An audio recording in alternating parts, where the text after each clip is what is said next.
Well, we knew that it would be colourful. We knew it would be explosive. It was both of those things. And it signals the near end of the FIFA World Cup Qatar 2022. Because we've got a final to play yet. The 64th and most important game in this tournament. Argentina play France. Messi meets Mbappe. We haven't mentioned yet this afternoon, of course, that they're club mates these days.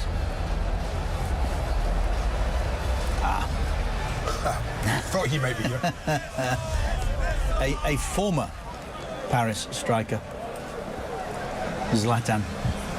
Rudhulit has joined us from elsewhere. Kaka has joined our Arabic colleagues. If you wish to hear more from Kaka, my advice to you would be stay where you are, otherwise you're not going to hear Rudhulit. Rudy, good afternoon. Thank you very much. And by the way, a very good substitution, I may add. I hope so. Well, I was very insistent when I said, Ricky, you've got to go. Rudy's coming in. Oh, looking forward to this match, by the way. I was sitting on the stand for a while with the French, and you can feel the atmosphere. I think that the Argentinians are ready for it. Do we feel that one is better prepared than the other, that one is better than the other, that one is more likely than the other? Anybody got a... I think we often talk about, John's mentioned it already, the small things in football, the little things in football. I think tonight's a day like that, because I just think they're so close that you could make a case for either side here, and you would be right. You know, some will think Argentina, the way they've got through, will be there. Some will say France, like Rudy thinks. You don't think France have quite hit their peak yet? No, I don't think... What could it be tonight? This is the thing. It could be, and Rabiot is back. I think midfield was very weak against the Moroccans. That is where they lost the game, almost lost the game. I think that up front they have more quality, I think, the French, but Dembele hasn't showed it yet. Giroud had. Griezmann has been outstanding. Arguably player of the tournament? In the different, if people will see it, because most time people only see the goals. Yeah, they do. But and I think that he has been influential of all that. If they win it, he must have a shout. At least he has to be in team of this tournament. That's for sure, Griezmann. Do you agree? Yeah, I think we're in agreement with you, Ruud. I think France are the stronger team on paper. I think their front four, if they all hit it off, I mean, we've seen Mbappe and Giroud score. Dembele's been very quiet, hasn't he? Yeah. I think Hernandez, the left back for Argentina could struggle tonight. I think. Yeah. I think he's in for a tough game. He's on Tagliafico, is it? Yeah. Yeah. So Fico, I think he's been weak down there, and if they're going to get any success, I think it could be down that side, which no one's really talking about. No. Everyone's kind of focusing on the Messi and Mbappe one, but I think two centre-halves for Argentina in for a tough game. Giroud's been scoring goals, and he's a threat from wide, from crosses. So I expect France to be the stronger side and win, if I'm honest. But just something tells me that it's Messi's year, and I'd love to see Messi win it. I think that everybody has that idea. We want all Messi to do the same what Maradona did. You know, I've watched the Argentinians defending. Every time they go close to somebody, they give a little bit of elbow in the back the whole time, boom, and the whole time, and the Dutch, especially up front, they were intimidated by it. So I think they will do the same kind of thing, and I want to see how the French will respond to that, because the Argentinians are very good in this. They provoke you. They try to provoke you a little bit. With all the limits that you have now, because now the cameras are everywhere. Yeah. But it's always like they go on you, give you a little push, and then... Richard would call it the dark arts of football, I think. No, it's not the dark art. It's just to go to your limits. Lusail is about to get its first glimpse of the World Cup holders. It'll be interesting to see what sort of reception they get. They're just down below us when they get into the light. He came into the tournament facing some criticism from some of my colleagues. Yeah, me. But I think he's been a magnificent contributor. Not me. I said all along. Let me tell you, I still think goalkeepers might have a big say in this tonight. There you go. I don't think it's over yet. I think he's been fantastic. He has been good. I'll have to He has been very good, yeah. But you don't like him when he goes out of the goal, huh? Well, he doesn't always go. No. I don't think he's great from crosses. Thank you. That's what I'm saying. I'm just saying he's not great at anything come across the face of him. He's got away with it so far. No. And it's going to be interesting. I think that Di Maria is playing. Yeah. He is So playing. that's- We can confirm that. Di So Maria that's really also is- a surprise because he hasn't started. So therefore, so it's going to be interesting, to see what he can give a little bit extra. Yeah, we were talking, John and I, before you got here, Ruud, about Theo Hernandez, and John thinks that if there is a sort of weakness there, it could be exploited. It could be down that side, and Di Maria can do that. Yes, He's good enough yes, to exploit yes, any weakness in the fullback. Yeah. But He's been around since the semi-final stage, of course. Monsieur Macron, President. Is that Pogba beside him? yeah, it's Yeah. Pogba. That's Paul Pogba, Yeah. who was in the same hotel as I was yesterday on the luncheon. Yeah. Yeah, you go. sit around Keezy. Yeah, they Yes. Yeah, but I Let thought me it was see. a bit much rude when he said, "Excuse me, I'm busy. Can you come see me later?" and He has been outstanding also. Argentina. Yeah. We spoke about the small details. Have a look at the French balls, how they're lined up with the little F. Oh, yes. They've done that every game. Yeah. And that's it's, as a player, when you just come out and know that your routine, everything's set. Yeah.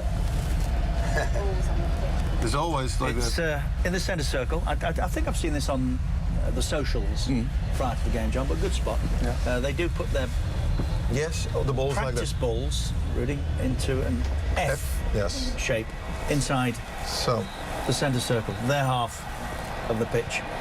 they're lucky, by the way, that Argentinians didn't see it. You walk out there. Yeah, he walked out there and get out of here. 100%. I'd be straight over there and kick a few of them up there. Read some body language, please. Tell me, how's he feeling? I think it's hard. Nah, look, he Should be excited. has won already a World Cup. He has been there. So therefore, So therefore he's feeling relaxed. no, not really like you have the tension that you need, but he's not like he was in the first game. I think that he is much more, aware of the fact that he can win it. And we had a discussion. Remember that with also about Marcel Degy. The French have examples for winning the cup. Marcel was in that dressing room the other night, wasn't he? Oh, he loved The it. semi-final. He loved that. He loved that. Very much He loved part that. of He what loved was that. going I think when you've got the speed of him and the talent he's got, he must come into games so confident, knowing that we spoke about Carl Walker going. Carl Walker could match him up here. He breezed past Carl Walker down that side there, and I think as a player, when you've got that speed, Henry had it as well. He used to petrify defenders. It's not only that, but it's also to have control over the ball. Still, on that speed, to do still the thing that you need to do. That's difficult. The only one who could do that was Ronaldo, the Brazilian one.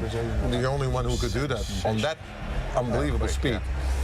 So Let's just pop down, chaps, pitch side where Kaelin Kyle has got more for us. Kaelin. All right, Peter, we touched on the atmosphere when we first got in here. It's now full. It's electric. It's loud. France just took the pitch. I mean, what are you making of this atmosphere thus far? Well, behind the camera, we've got all the France supporters. They've got a big job today because the guys at the other end has been unbelievable. The noise is just deafening. And of course it's going to have an effect, mostly of course on the Argentine players, or for the Argentine players. It's going to lift them a little bit, that they know they're not alone, but they're also used to having them here in Luceo, because this is not the first game they've played in here. No, and sorry. No, go on. We touch on these lineups. Obviously, they've been released. Giroud does get the start. He was a bit questionable with the knee injury. Varane back into this lineup. A huge, huge boost for this France team. I think more than anything, what was worrying for France was this cold virus that they had. That Giroud was mentioned as having one. Varane, both of them are playing today. Rabiot didn't even travel for the semi-final. He's starting today. I think that's key. That's massive for them that he's back. So it's a French lineup today. It's a very, very best that Didier Deschamps could do. So strong French team. Now, look on the opposite end. You look at Argentina, obviously led by Lionel Messi. We saw against the Netherlands that little bite between his teeth. Yeah, no, he's been tremendous. It's been like this contrast between him and Ronaldo. They've always sort of it's been a competition all the way throughout their careers. He has been actually, since that game against Saudi Arabia, he's just become better and better and better. And of course today they line up a little bit, for me, a little bit more offensive, which is surprising, but also quite interesting from a neutral point of view. So Di Maria starts instead of Paredes. Paredes is a more sort of defensive midfield player, and Di Maria, of course, we know him.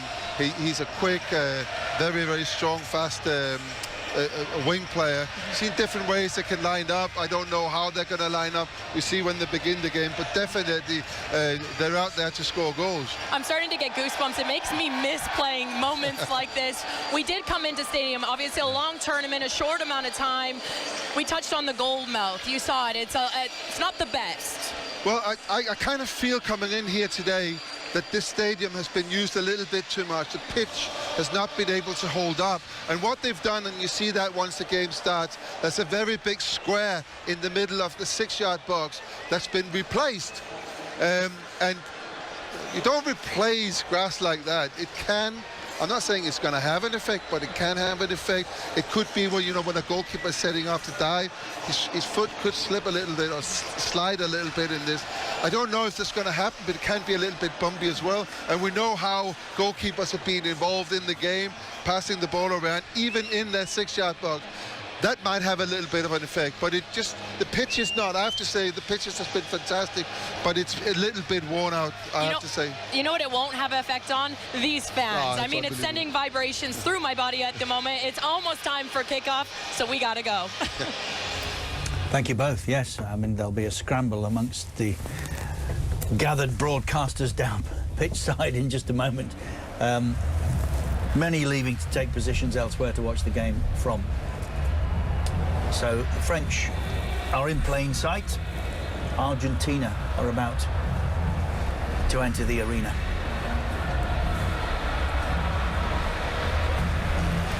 Let's see what sort of reception they get. If it comes down to noise from supporters, Argentina win. Go on, cameraman, get in there. What's he going to say?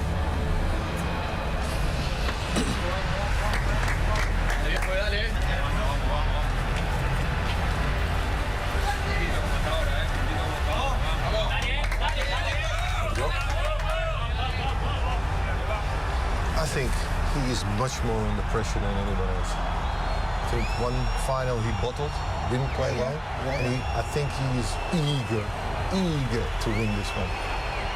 Must be his, his dream. Yes.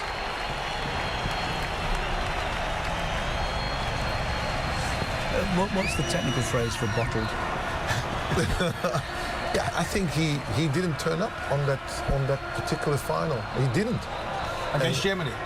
Yes. That way? Yeah. When he had the chance first half? He had the chance, yes, and he didn't do it. And it was not the Messi that we normally saw, and that was odd to see. So was he consumed on that day by pressure?